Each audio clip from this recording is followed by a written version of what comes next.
حضور کے خالہ زاد بھائی بھی لگتے تھے. سرکار آمنہ کے والد کا نام وہب ہے اور ان کے چچا کا نام وہیب ہے.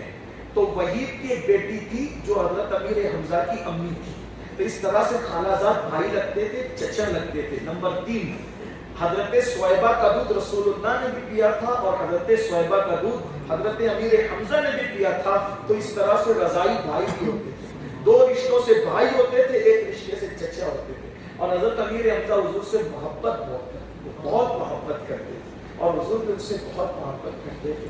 جس وقت کہا کہ سینہ چیرو, سینہ چیرا گیا اور سینہ چیر کر حضرت امیر حمزہ کا کلیجہ نکالا اور کلیجہ نکال کر ایک خاتون نے اس کو اپنے دانتوں سے کچا چبایا اور چبا چبا کر کے پھونکا.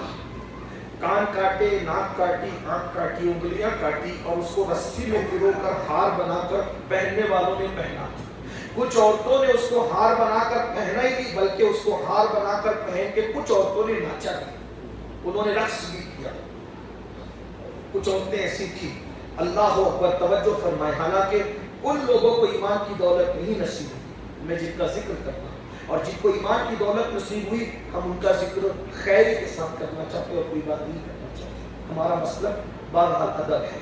تو اللہ کے رسول علیہ الصلوۃ والتسلیم نے جب امیر حمزہ کا یہ انداز دیکھا تو سرکار اتنا روئے, کسی بھی شہادت پر حضور نہیں روئے, اتنا کسی بھی میت پر نہیں ہوئے تھے. صحابہ کہتے کہ حضور کی داڑھی آنسوؤں سے تر تھی اور فرماتے تھے کہ اگر مجھے اپنی پھوپھیوں کا خیال نہیں ہوتا تو میں حمزہ کو ایسی چھوڑ کے چلا جاتا, اس کو دفن نہیں کرتا.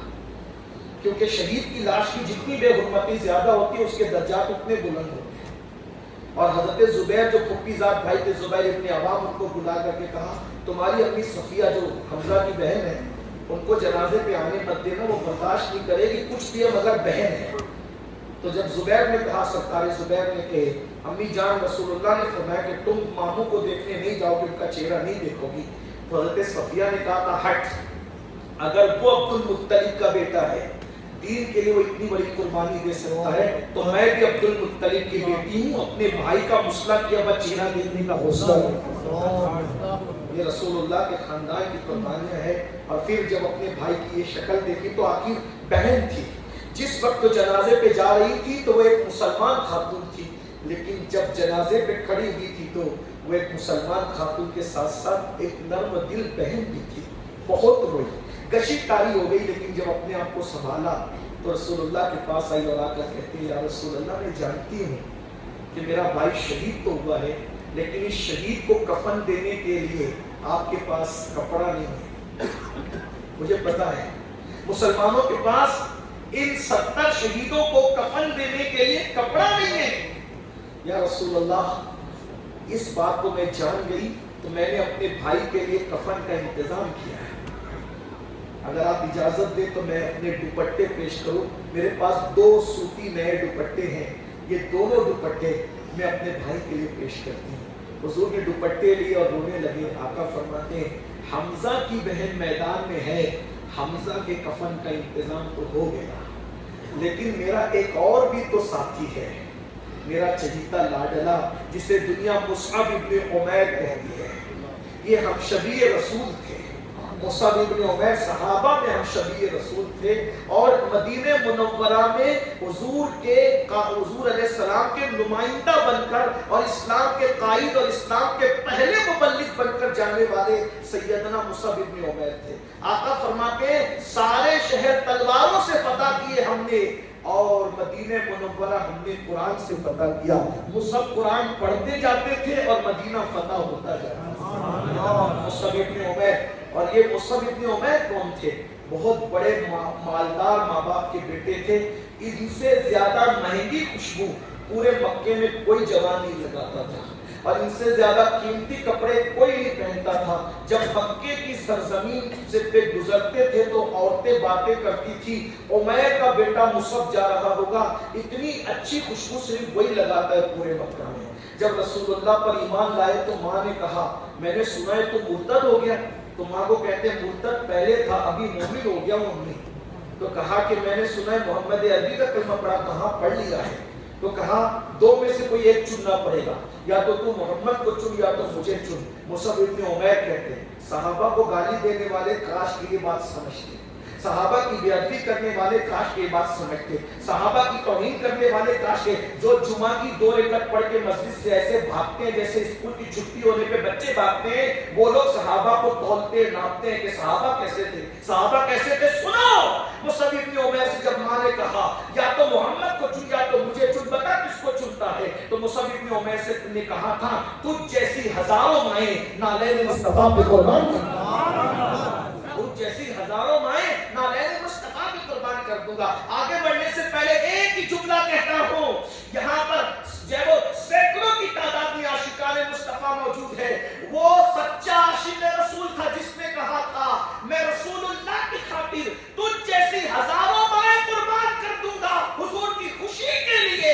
اور آج ہم 10 منٹ کی فجر کی نیند نبی کی خوشی کے لیے قربان نہیں کر سکتے، اور ہم عاشق رسول ہیں۔ ہم اپنی نفسانی خواہشات قربانی، ایک طرف حلال ہو اور ایک طرف حرام ہو، اور حرام میں نبی کی ناراضگی اور حلال میں نبی کی خوشی ہو، تو ہم نبی کی خوشی کی خاطر حرام مال نہیں چھوڑ سکتے، نبی کی خوشی چھوڑ سکتے، حرام مال نہیں چھوڑ سکتے، اور ہم عاشق رسول ہیں۔ 1 کروڑ بار نبی کا دل دکھا دیں گے لیکن اپنا ذاتی مفاد نہیں چھوڑیں گے، ہم عاشق رسول، اور ہم جنتی ہیں، ہم ٹھیکیدار ہیں جنت کی۔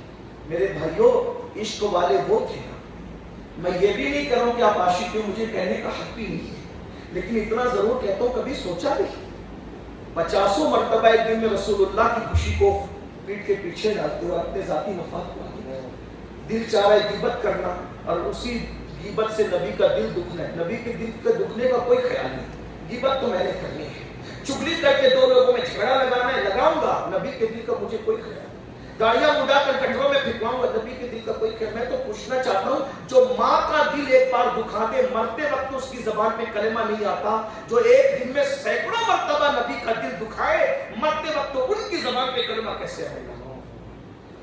صرف غلامی رسول میں موت ہی قبول ہے، جلسوں میں نعرہ لگانے سے کوئی عاشق نہیں ہوتا، ناخانوں پر صرف چند روپے لٹا کر کوئی عاشق نہیں، اچھی باتیں لٹائیے لیکن کوئی عاشق اس سے نہیں ہوتا، چند نعتیں سن کر کسی کو عشق رسول کی سند نہیں ملتی۔ اگر عشق مصطفیٰ اتنا سستا ملتا تو امیر حمزہ کا کلیجہ نہیں چبایا جاتا، کربلا کا معرکہ وجود میں نہیں آتا۔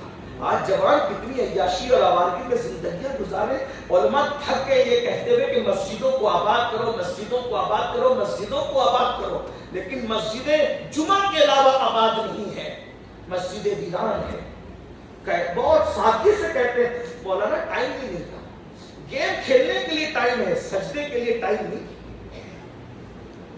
گھنٹوں پارکوں میں بیٹھنے کے لیے ٹائم ہے۔ یہ جنت کا پارک ہے، یہ جنت کا باغ ہے، جنت کا باغ، زمین کے اوپر مسجد جنت کا باغ ہے، جسے جنت لوگ کہتے ہیں ہم جنتی ہیں، میں تو صرف اتنا کہتا ہوں وہ جو اللہ کی جنت ہے نا وہ سدرۃ المنتہا پر ہے۔ جنت المأویٰ کہاں ہے؟ قرآن کہہ رہا ہے سدرۃ المنتہا پر ہے، اور زمین کی جنت کہاں ہے؟ مسجد میں ہے۔ جب تو گھر سے نکل کر محلے کی جنت میں نہیں آ سکتا تو تو سدرہ والی جنت میں کیسے جا سکتا ہے؟ میرے بھائی تو اس کا فیصلہ کر لے۔